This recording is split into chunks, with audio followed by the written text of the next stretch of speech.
அன்பு உறவுகளுக்கு வணக்கம். நமது ஆண்டவர் இயேசு கிறிஸ்துவுடைய திருப்பெயரால் உங்களுக்கும் உங்கள் குடும்பத்தில் இருக்கிற அனைவருக்கும் அன்பும் சமாதானமும் மகிழ்ச்சியும் உண்டாவதாக. அன்புமிக்கவர்களே, டிசம்பர் மாதம் 28 தாயாம் திரு அவை புனிதர்களுடைய பகுதியில புனித மாசில்லா குழந்தைகள் மறைசாட்சியர் இவர்களுடைய விழாவைத்தான் கொண்டாடுகிறது.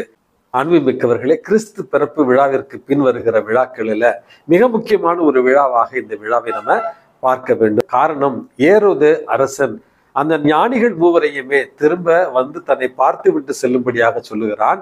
ஆனால் அவர்கள் கனவுல அறிவுறுத்தப்பட்டு வேறு வழியாக சென்று விடவே கடும் கோபமடைந்த ஏரோது அரசன் பெத்லெஹேம் மற்றும் அதை சுற்றி உள்ள பகுதிகளில 2 வயதுக்கு உட்பட்ட ஆண் குழந்தைகளை கொன்றுவிட ஆணையிடுகிறான். இந்த குழந்தைகளை கொல்லுவதற்கான காரணம் அவருடைய பதவி வெறி, தன்னுடைய பதவியை தக்க வைத்துக் கொள்ள வேண்டும் என்கிற ஒரு காரணமாகவும், இரண்டாவது தான் என்கிற ஒரு ஆணவம், தன்னுடைய பதவிக்காக எதை வேண்டுமானாலும் செய்ய துணிகிற ஒரு கோழைத்தனத்தை தான் இந்த ஏரோது அரசனிடத்தில் நம்ம பார்க்கிறோம்.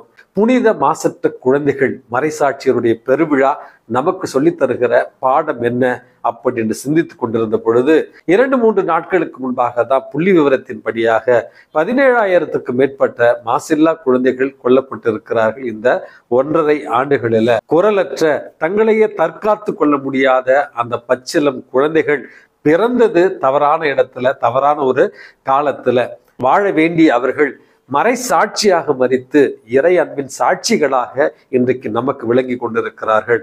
இயேசு காலத்துல நடந்த அந்த வன்கொடுமை, அந்த கொடுமை இன்றளவும் நடந்தேறி கொண்டுதான் இருக்கிறது. பல குழந்தைகள் பாதுகாப்பற்றவர்களாய், அடிமைகளாய் பிச்சை எடுப்பதற்காகவும், ஆயிரக்கணக்கான லட்சக்கணக்கான சிறுமிகள் உலகம் முழுவதும் கடத்தப்பட்டு கொண்டிருக்கிறார்கள், கொலை செய்யப்பட்டு கொண்டிருக்கிறார்கள். அன்பு மிக்கவர்களே, இந்த மாசற்ற மறைசாட்சியருடைய விழா நமக்கு சொல்லித் தருகிற முதல் பாடம் என்பது நம்முடைய குடும்பங்களில் இருக்கிற பிள்ளைகள் இறைவன் தந்த வரம். இறைவன் இந்த மண்ணுலகில ஒவ்வொரு முறையும் வர முடியாத ஒரு காரணத்தினாலதான் பிள்ளைகளை இந்த உலகிற்கு பரிசாக கொடுக்கிறார் அப்படி என்பார் கவிஞர் ரவீந்திரநாத் தாகூர் என்பவர். ஆகவே அன்புமிக்கவர்களே, வரமாக பெற்ற இந்த பிள்ளைகளை ஒவ்வொரு நாளும் பாதுகாத்து பராமரித்து அவர்களை ஒழுக்கத்திலும், ஞானத்திலும், கல்வியிலும், விசுவாசத்திலும் வளர்த்தெடுக்க வேண்டியது ஒவ்வொரு பெற்றோருடைய கடமை. பிள்ளைகளை பெற்றால் மட்டும் போதாது, மாறாக அவர்களை கொடையாக பாவித்து அவர்களுக்கு எல்லாவித பாதுகாப்பையும் தர வேண்டியது நமது கடமை என்பதை உணர்ந்து குழந்தைகளை பேணி வளர்க்கவும், குழந்தைகளை பராமரிக்கவும் இன்றைக்கு நம்ம உறுதி ஏற்போம். சீரிய நாட்டுல போரினால் பாதிக்கப்பட்ட சிறுவன் ஒருவன் இப்படியாக இறக்க முன்பாக அங்கிருந்த மருத்துவர்களையும் செவிலியர்களையும் பார்த்து சொன்னானா, உங்களை போன்ற மனிதர்களால தான் குழந்தைகளாகிய நாங்கள் இவ்வாறு துன்புறுகிறோம்.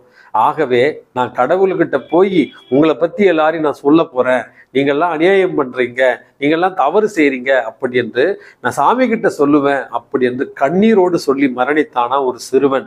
அன்புமிக்கவர்களே, இந்த மாசில்லா குழந்தைகள் மௌனத்துல, அமைதியில இயேசுவுக்காக தங்களுடைய உயிரை தியாகம் செய்தார்கள்.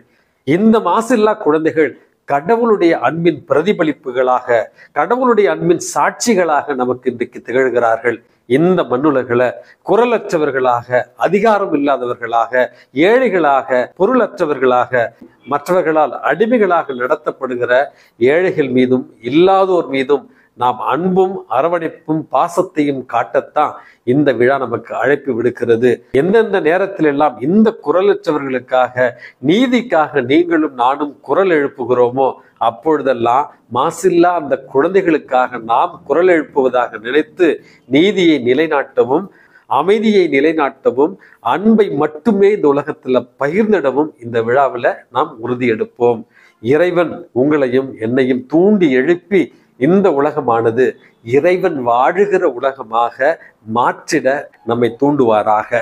எல்லாம் வல்ல இறைவன் தந்தை, மகன், தூய ஆவி உங்களையும் உங்கள் குடும்பத்தில் இருக்கிற அனைவரையும் நிறைவாக ஆசிர்வதித்து பாதுகாத்து வழி நடத்துவாராக. ஆமேன்.